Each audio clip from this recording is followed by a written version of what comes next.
Welcome to another edition of Around with Randall, your weekly podcast on making your nonprofit more effective for your community. And here is your host, the CEO and founder of Hallett Philanthropy, Randall Hallett. I'm always so appreciative when you join me here on Around with Randall. Today's conversation is about the job market, and we've talked a little bit about salaries and we've talked about employment. Today, I want to talk about the idea of change. And this thought process precipitated by two things. Number one, there were a number of stories here recently about the hiring practices of nonprofit organizations and the industry in general, and that there's a lot of job opportunities right now, and that we're not quite back to the employment levels of pre-pandemic, but that it's moving in that direction quickly. The second is I have a number of clients who have open jobs, or they are bringing in someone new, and I'm part of that onboarding and training. There seems to be a lot of movement in the industry. And this brings us to this idea of change. I actually had a gift officer talk with me here recently about this idea and that they were concerned about it. And we certainly walked through some of the issues and challenges. But what I found interesting is what I was thinking about long after the call. How do people work with change? And in some ways, change comes in this context in kind of two fashions. Number one, there's change in your office, but you're still employed at the same place. Or two, you go to a new organization and you're the change. Either way, change occurs. And change sometimes is scary. It's challenging. And I wanted to talk about that. And I want to talk about, as we always try to, the tactical. What are some things you can do to battle this change?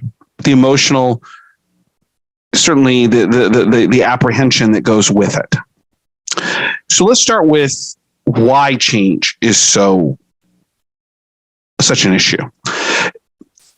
The big overreaching thought, and this actually is something I talk about as a consultant, is that change is uncomfortable because the status quo is comfortable. Really, we don't seek or consider change unless there's a really good outcome or reason to do so. Change is hard because we like what we know. We like the steadiness of it. I am at the top of this list. I'm a ritualistic, doing the same thing all the time type person. When you change that routine, I don't do as well.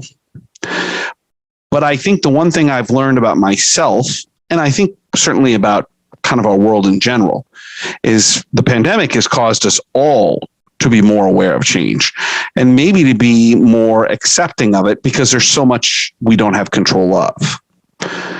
Control brings us comfort. Change is about loss of control. We also know that too much change at any one time can be a real emotional hurdle for people, most people. There's the old adage that my mom always taught me, you don't want to change anything major at once. Well, in the job world, if you go take another job, that may mean you are changing jobs, but you may also be changing communities, cities, cultures. You might be losing connectivity to friends and building new relationships. There are some people that are much more amenable to that. There are others that's so scary that they just won't do it. One change can lead to other changes. It's this idea of the unknown. I always talk about with individuals who are thinking about a job or going into a new job, the old book, which most people don't remember, but Erma Bombeck was a female commentator, well before there were female commentators, not a lot of commentators. But she wrote a book called The Grass Isn't Always Greener on the Other Side of the Septic Tank. I read it as a kid, which will tell you a lot about what I used to read. I use that terminology because sometimes change for change's sake doesn't actually bring great benefit. It's that unknown. We think that it's going to be better over there, or that this new leader who's coming in to run our office or be my boss or my supervisor or my manager is better than the one I had. And so there's a set of values that go with this. And that unknown can cause a lot of consternation. It's even more disappointing when we think we know and we turn out to be wrong. The other thing is that change is very broad and vague. When you're in routine, you know exactly where, I think about me in the morning, where I'm driving, what the stoplights are, where I'm going, how long it's going to take. When you go into a new environment or have a new environment thrust upon you, or new metrics or outcomes or relationships, they're very vague. You don't know the outcome of those things. And that kind of leads us to sometimes abandoning change too quickly. Many times I've had people who have either gone into a new job and or had a new boss who have not given it the time that it takes to create such a set of interpersonal relationships, parameters around those relationships, parameters and understanding of expectations and outcomes. They're not giving it enough time, and they kind of jettison quickly. Like, I don't want to deal with this, which causes more apprehension through change. Change is hard. It's really, really hard. Personally, professionally, it causes us a great deal of potential sadness or of just fear. There are things that you can do if you are moving into a new job, maybe even considering it, or you have a new boss coming in, or a new major partner coming in the office. There are some things that you can do. This is the tactical piece, and I hope you'll write a few of them down that will allow you to deal with change in this time of the great resignation. Number one is understand your fear and see it as an ally. Fear causes us to adjust, to do things. It's the fight or flight thought process. When fear is deep enough, our natural inclination is to get away from it. We should look at fear as an opportunity to evaluate what we're doing. I'm not saying run away from a situation, run away from the job, run away from someone, but evaluate it. Is it healthy? Is it good? Is it productive? Does it make me happy? You can use moments of fear as a sense of evaluation. And maybe you're unhappy in your current job, or you have someone coming in. That uncertainty might be an opportunity to figure out, how do I communicate? How do I want them to communicate? How do I start a relationship? How do I engender trust in that relationship? Number two is know yourself. I talk about this a lot as a gift officer, as a leader. This is an under-discussed issue. It's really hard to affect others if you don't know who you are. And in a previous podcast, we talked about all the kind of testing that you can do to know, your decision-making process or your emotional state. That's part of it. But I would also tell you that by knowing yourself, by being honest with who you are, it actually reduces stress because you know how to deal with you. You may not be able to have the answers of how to deal with the strain or trials and tribulation of a new job, or that you want a new job. You're trying to figure that out. But if you know who you are, you can at least reduce the stress somewhat, which allows for clearer thinking, better decision making. So number one, understand fear and make it your ally. Number two, understand yourself, who you are. Number three is take small steps. I've got too many examples in my 25 plus year career where people that I have a great deal of respect for have taken a job and realized, oh my gosh, I shouldn't have left, or this was the wrong one to take. Or they get a new boss and they jettison too quickly, or they stayed too long. The best decisions when we're talking about bigger change are done in small steps. So one step is, how do you communicate your concerns? Another step might be, how do you increase your value? Are there holes in your resume, your skill sets that you might be able to develop as you think about what change might mean? Who are the people that you trust? Do you analyze that? Change requires small steps if you want it to be painless or less painful. The fourth is, remember that change is constant. I recently had a gift officer who started in a new job. I was doing some onboarding in terms of their work and major gift efforts. And they said, I didn't like my previous boss. I'm so happy that I came here. My new boss is going to be the leader, chief development officer is going to be great. Within a week, the chief development officer took a new job. Change is constant. And that sometimes we have to be willing to change to the change.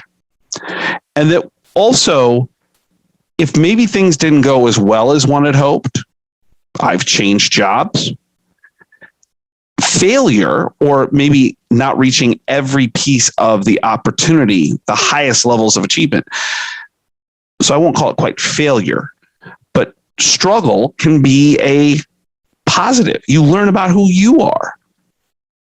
So remember that things, when you get somewhere or you go somewhere, can change.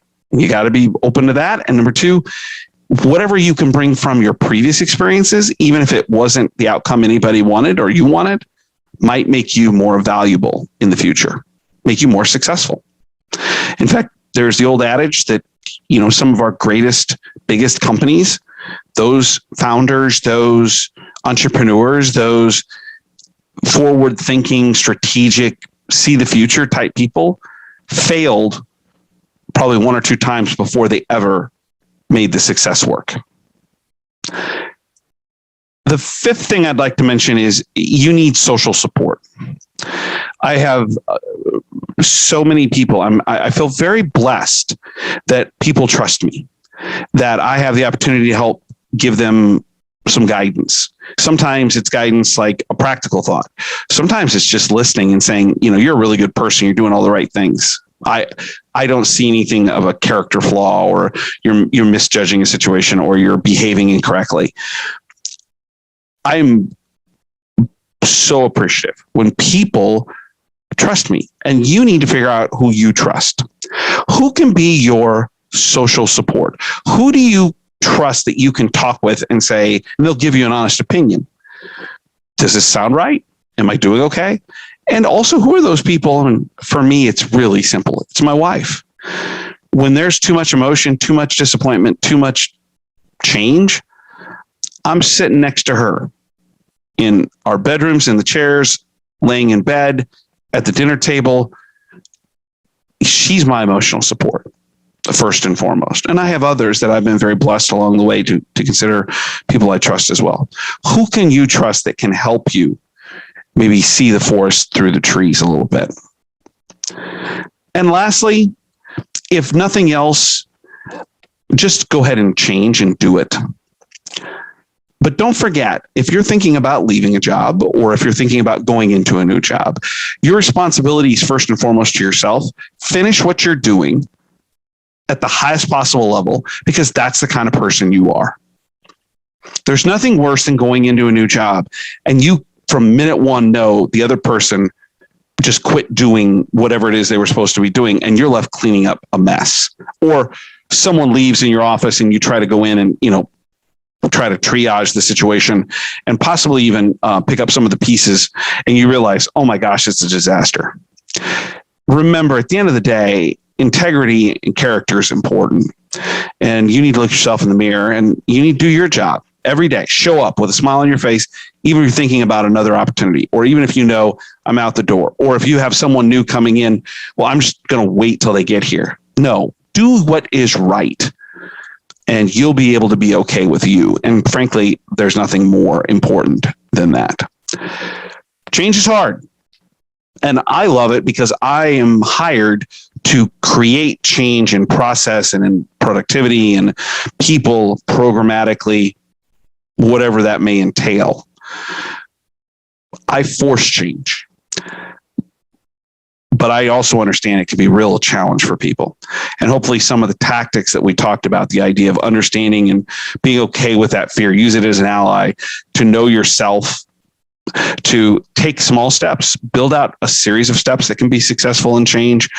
Remember that things change is going to be constant. If you go into an organization, that organization is going to change. The environment's going to change. That you need to enlist people that you can, that will be supportive, who can be your emotional check when you need it, or just emotional support overall. And lastly, when it's time to do it, do it. Make the change, but finish what you're doing first. Do it well. Leave wherever you were or where you're going. Leave it better for someone else. In the great resignation time that we're in, change is tough, and we'll have to make it work for everybody. I hope that you enjoy these podcasts, and if you want to reach out to me, your host, Randall, please email me at podcast@Hallett Philanthropy. And there are blogs up at hallettphilanthropy.com, 2-3 a week on a various litany of subjects that I read about, things that I think about. Hopefully they might be helpful to you. And lastly, as I do each and every week, I want you to know that what you're doing is important for nonprofit work. It's important for your community. So if you feel as if you didn't get all of the positive energy, I'm hoping you hear these things and you're like, I'm doing good work. Because you are affecting your community with the nonprofit that you're working with or you're volunteering at, that they have a mission of helping people. And that's the definition of philanthropy, love of mankind. Remember, my favorite saying, some people make things happen, some people watch things happen, then there are those who wondered what happened. You're someone who's making something happen for someone or something that's wondering what happened. And that is a great professional life. We'll see you right here, back on Around with Randall in our next edition. Can't thank you enough for your time. And don't forget, make it a great day.